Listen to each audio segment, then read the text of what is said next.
हाँ हाँ हाँ हाँ, दिलचस्प सवाल बेशुमार ने, लेकिन जोड़ा मैनू याद आता है, जैसा कि मैं पहले क्या इजाज़ कि उस्ताद अरी बड़े काइट फ्लाइट सन, बड़े पतंगबाज सी, तो सानू भी शौक पै गया।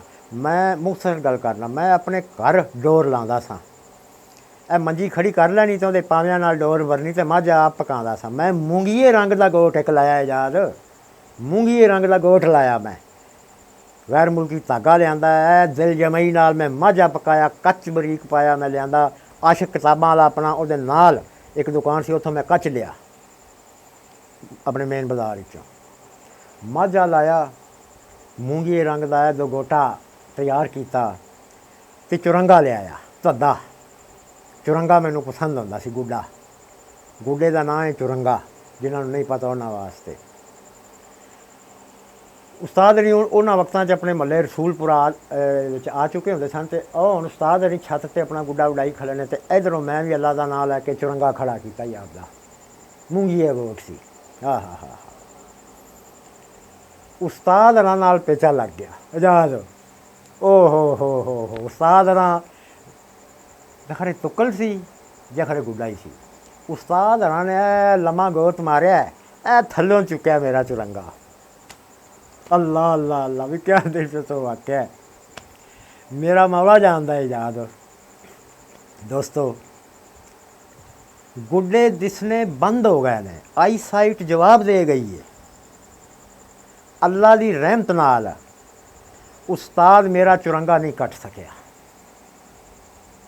मैनू अजे अच्छी तरह याद है, झूठ बोलने की जरूरत नहीं, झूठ बोल के मैं कप लै लैना, उस्ताद मेरा चुरंगा उस्ताद को नहीं कटिया गया। ये नहीं कि मैं बड़ा परकट सा, लेकिन मैनू एक नुस्खे का, एक कीमगिरी का, इस खेड की एक कीमगिरी का पता सी, जिहड़ी उन्हां कोलों सीखी सी बह बह के। अल्लाह अल्लाह अल्लाह,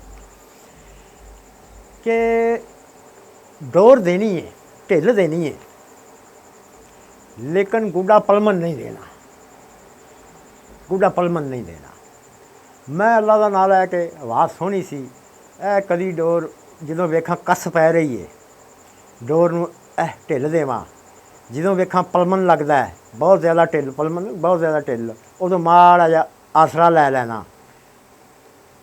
उस्ताद दे मोहतरम अल्लाह करी के रहमत करे, मेरा चुरंगा नहीं कट सके। नतीजा जिवें उड्डे सन उवें गुड्डे घर आए, इजाज़ गुड्डे घर आए, हाय हाय हाय, गुड्डे घर आ गए। मेरे को भी दोस्त सन उन्होंने दिनों खड़े होंगे, वो भी लपेटी, मेरे भी डोर लपेटी गए, पिन्ना बना दे गए, उन्होंने भी गए। उस तो बाद उस्ताद अरा ने बुलाया, खरे अम्मू आया मैंने सदन के, कौन आया, अम्मू मीरा आलमा दा, ते बुला के ते मैनू अजे तक याद है, उस्ताद जी ने शाबाशी भी दी, ते एक शै खवाई, मिठा खवाया, की भला, फेवियाँ, खालस दुध च पक्कियां फेवियां मैनू खवाइयां।